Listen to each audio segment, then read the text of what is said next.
வணக்கம். இது புல் star kitchen. இன்றைக்கி நம்ம மண் சட்டி மட்டன் செய்யுங்களா. சும்மா சூப்பராக ஒரு 300 கிராம் மட்டனு அதில் அப்படியே நல்லா அலசி எடுத்துக்கிட்டு குக்கரில் போட்டு கொஞ்சம் மஞ்சத்தூள், கொஞ்சம் உப்பு, கொஞ்சம் இஞ்சி நல்லா குக்கரில் வச்சு ஒரு 4 விசில் 5 விசில்.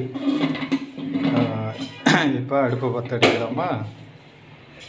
அடுப்பு பற்றடிச்சு ஒரு 5 விசில் வந்த பிற்பாடு இறக்கி வச்சுக்கலாம். வந்துருக்கு பாருங்கள், 3 விசில் வந்துருக்கு. ஒரு 4 விசில் கூட வச்சுருக்கலாம், கறியை பொறுத்து இருக்குது. கறி நல்லா குட்டி ஆடாக இருந்தால் ஒரு 3 விசிலே போதும். கொஞ்சம் ஆடு கொஞ்சம் வயசு அதிகமாக இருந்ததுன்னா 4 விசில் 5 விசில் போட்டால் கறி வந்து நல்லா அப்படியே பூ மாதிரி. ஓகே, 5 விசில் வந்துருச்சு. ஓகே, இப்போ இதை அடுப்பு சிம்மில் வச்சுக்கிட்டு நம்ம வந்து இதை இறக்கி வச்சுக்கலாம்.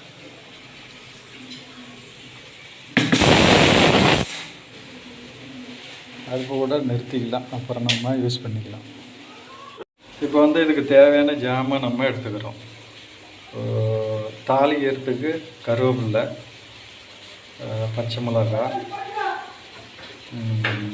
ஏலக்காய் 2, கறி பூவு, பட்டை ஒரு சின்னதாக ஒரு 4 பட்டை, கிராம்பு ஒரு 3 கிராம்பு, தக்காளி 2 தக்காளி, அரைக்கிறதுக்கு வந்து இஞ்சி துண்டு, பூண்டு ஒரு 10 பல். அவ்வளோதான். இதை இப்போ ரெடி பண்ணிக்கணும். நம்ம மிக்ஸி எடுத்துக்கிறோம். மிக்ஸி எடுத்துக்கிட்டு அதில் அரைக்கிறதுக்கான சாமான் சேர்க்கும். ஒரு தக்காளி சின்ன தக்காளி, ஒரு பச்சை மிளகாய் 2 பச்சை மிளகாய். உங்களுக்கு காரம் அதிகம்னா பச்சை மிளகாய் அதிகமாக சேர்த்துக்கலாம். சின்ன வெங்காயம் ஒரு 10 சின்ன வெங்காயம் அப்படியே நறுக்கி வச்சுருக்கிறேன், அதை அப்படியே சேர்த்துக்க வேண்டியது தான். பூண்டு ஒரு 10 பல்.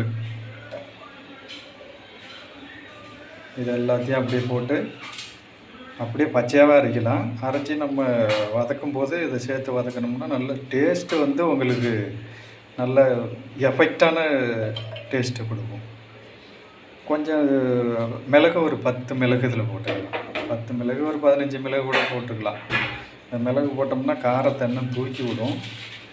இந்த பூண்டு இதெல்லாம் நமக்கு வந்து நல்ல அந்த டேஸ்ட்டை வந்து நல்லா அந்த சேர்த்து அரைக்கும் போது சூப்பரான டேஸ்ட்டை கொடுக்கலாம். மிளகு ஒரு 10 மிளகு, அவ்வளோதான். அதை நம்ம வந்து இப்போ அரைச்சி எடுத்துக்கலாம். இதில் நம்ம அரைக்கும் போது ஒரு 2 ஸ்பூனு மிளகாய் பொடி, நல்ல தனி மிளகாய் பொடி, நம்ம வீட்லேயே அரைக்கிறது தான். அடுத்தது வந்து ஒரு 2 ஸ்பூனு மல்லிப்பொடி.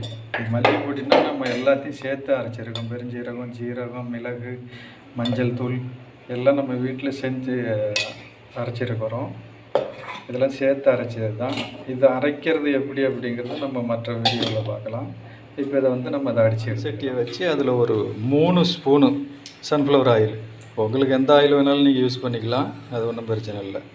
நல்லெண்ணெய் ஊற்றினா நல்ல பயங்கர டேஸ்ட்டு, கல்லெண்ணெய் ஊற்றினாலும் பயங்கர டேஸ்ட்டாக இருக்கும். இப்போ அதில் அப்படியே நம்ம தாளிக்கிறதுக்கு வச்சுட்டு பட்டையை போடணும். பட்டை சும்மா ஒரு 4 சின்ன பட்டை. அடுத்தது கிராம்பு பார்த்திங்கன்னா ஒரு 4 கிராம்பு. சின்னதாக இருக்குது அதனால் 4 போட்டிருக்கேன். சரி, நீங்கள் பெருசாக இருந்தால் 2 கூட போட்டுக்கலாம். அடுத்து வந்து ஏலக்காய் ஒரு 2 ஏலக்காய். அடுத்தது கறிப்பூ. ஒரு கருவேப்பிலை நீங்கள் கொஞ்சம் சேர்த்துக்கிறதுனாலும் உங்கள் இஷ்டம், சேர்க்கலன்னாலும் விட்டுறலாம். கருவேப்பிலை ஒரு சின்ன ஒரு 4 பீஸ் 5 பீஸ் அது மாதிரி கருவேப்பிலை.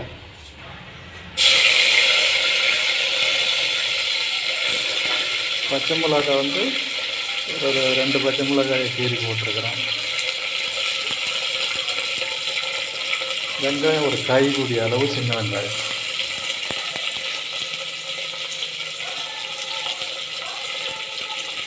இதை நிறுத்தி கொஞ்சம் கொஞ்சமாக போடலாம். வீடியோ ரொம்ப லாங்காக இருக்கும், அதுக்கு வியூவர்ஸ் வந்து பார்க்க மாட்டாங்க. ஷார்ட் வீடியோன்னா டப்புன்னு பார்த்துக்கிட்டு சீக்கிரம் இடத்த காலி பண்ணிக்குவாங்க. அதனால் ஒரு இதாக அப்படியே உங்களுக்கு தெரியுங்கிறதுக்காக போட்டு வதக்கி விட்டுருக்குறோம். நல்லா வதங்கணும்.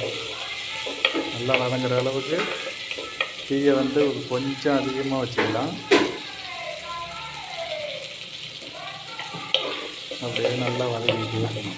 இந்த மண்சட்டி பானையில் நம்ம குழம்பு வச்சோம்னு வச்சுக்கோங்க, சாதாரண அந்த வேறு பாத்திரத்தில் சில்வர் பாத்திரம் அலுமினியம் பாத்திரத்தில் வைக்கிறத விட இதில் வச்சோம்னா நமக்கு டேஸ்ட்டு வந்து நீங்கள் எப்படி செஞ்சாலும் டேஸ்ட்டு வந்து நல்ல டேஸ்ட்டை தூக்கி கொடுக்கும்.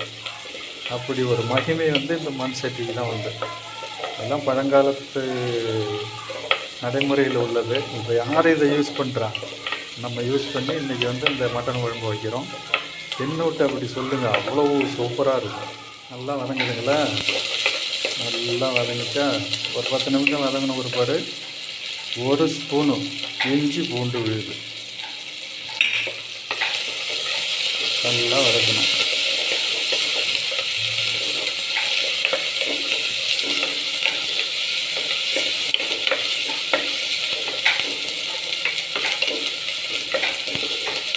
இது வதங்கிக்கிட்டே இருக்கட்டும். நம்ம அந்த அரைச்சி வச்ச மசாலாவை எடுத்துகிட்டு வந்து பார்த்தீங்கன்னா இது நல்லா வதங்கி போச்சு. இதில் வந்து நம்ம அரைச்சி வச்சிருக்க மசாலா வந்து சேர்த்துடலாம்.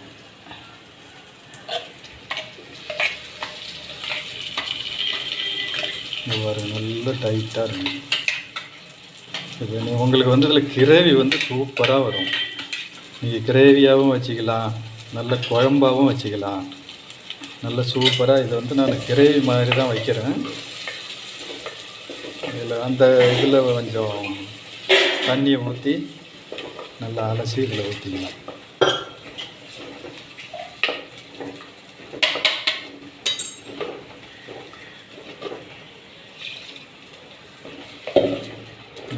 கிரேவி ஆகிடுச்சா? நல்லா அந்த பச்சை வாசம் போகிற அளவுக்கு, ஏன்னா பச்சையாக தான் அரைச்சோம் நம்ம இல்லைங்களா?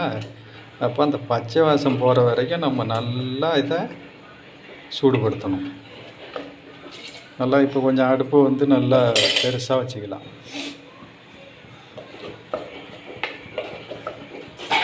உப்பு கொஞ்சம்னா போட்டுக்கலாம். ஆனால் நம்ம முன்னாடியே கறியை வேக வைக்கும் போது அந்த உப்புலாம் கொஞ்சம் சேர்த்துருக்கோம். அதனால் நீங்கள் டேஸ்ட்டை பார்த்துக்கிட்டு அப்புறம் உப்பு சேர்த்துக்கலாம். உப்பு கம்மியாக இருக்கா அதிகமாக இருக்கான்னு அதுக்கேற்ற மாதிரி நீங்கள் வந்து சேர்த்துக்கலாம். ஓகே, இதை இப்போ ஒரு 10 நிமிஷம் நல்லா அந்த பச்சை வாசம் போகிற வரைக்கும் நல்லா சூடாகட்டும். இதை அப்படியே மூடி வச்சிட வேண்டியதான். மசாலா எல்லாம் நல்லா ரெடி ஆகிக்கிட்டு இருக்கு. திறந்து ஓப்பன் பண்ணிவிட்டு நல்லா கிண்டி விடணும், இல்லாட்டி அடி பிடிச்சி போகும். நல்லா கிண்டி விடணும். அந்த பச்சை வாசம் போகிற வரைக்கும் நல்லா கிண்டி விடணும். கிண்டி விட்டுட்டு இது திரும்பவும் மூடி வச்சிடணும். இந்த மண் சட்டியோட மூடி இருந்தது, ஆனால் அது கொஞ்சம் டேமேஜ் இருக்கிறதுனால தற்போதைக்கு நான் வந்து இந்த சில்வர் மூடி வந்து யூஸ் பண்ணிக்கிறேன். பார்த்தீங்களா, சூப்பராக அந்த பச்சை வாடை பூரா போயிடுச்சு. அப்படியே கிரேவி பக்காவாக இருக்கு பாருங்கள். ஓகே, இப்போ நம்ம வந்து மட்டனை சேர்த்துக்கலாம். நல்லா ஆவி பறக்குது பாருங்கள். இப்போ வந்து இந்த மட்டனை சேர்த்துக்கலாம். நல்ல ஃப்ரெஷ் மட்டனு.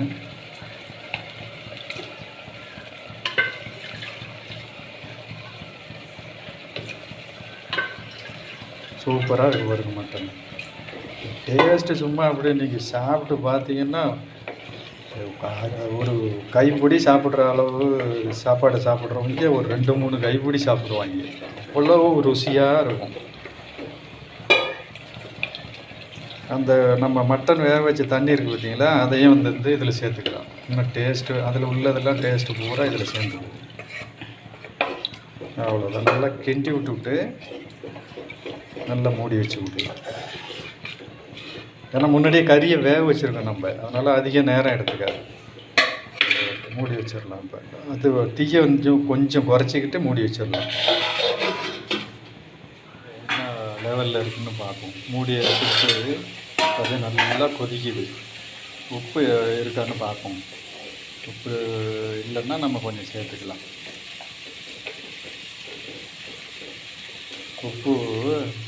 உப்பு கொஞ்சம் டேஸ்ட்டு பார்க்கணும். உப்பு கம்மியாக இருக்குது, நம்ம உப்பு கொஞ்சம் சேர்த்துக்கலாம்.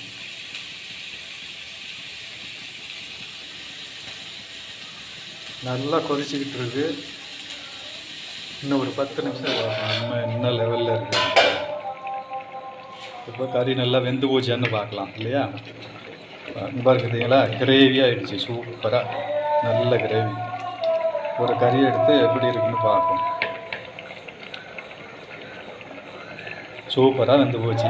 அவ்வளோதான், ரெடி ஆகி போச்சு. சூப்பரான மட்டன் கறி மண் சட்டியில் செஞ்சது. கொஞ்சம் அப்படியே மல்லி தழை என்ன செய்கிறோம், அப்படியே தூவுறோம். சூப்பராக நீங்கள் சாதகத்துக்கு வந்து போட்டு சாப்பிட்டீங்கன்னா அவ்வளோ ருசியாக இருக்கும். பார்த்தீங்களா, ரெடி. கொஞ்சம் அப்படியே மூடி வச்சுக்கலாம். மூடி வச்சுக்கிட்டு அடுப்பு வந்து குறைச்சிக்கலாம். சூப்பரான மண் சட்டி போன மட்டன் குழம்பு ரெடி ஆகி போச்சு. மல்லி போட்டாச்சு, மல்லி போட்டு சூப்பராக ரெடி ஆகி போச்சு. இப்போ நம்ம என்ன செய்கிறோம், கொஞ்சம் சாப்பாடை போட்டு சாப்பிட்டு பார்க்குறோம். பாருங்கள், அப்படியே நல்ல கிரேவி ஆகிடுச்சு. சூப்பர் கிரேவி ஆகிடுச்சு. மட்டன் நல்ல உடம்புக்கு வந்து இப்போ வெயில் காலத்தில் இதை சாப்பிட்டோம்னா நல்ல எனர்ஜி ப்ளஸ் விட்டமின்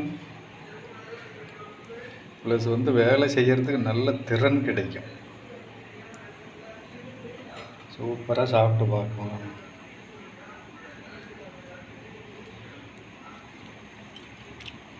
ஆஹா, அடாடாடாடா, என்ன டேஸ்ட்டு, சூப்பர் டேஸ்ட்டு. இன்றைக்கி மண் சட்டி மட்டன் குழம்பு வச்சோம். நாளைக்கு இன்னொரு டிஷ்ஷோடு சந்திப்போம். ஒரு லைக்கு, ஒரு சப்ஸ்கிரைப்ஸ் ப்ளீஸ்.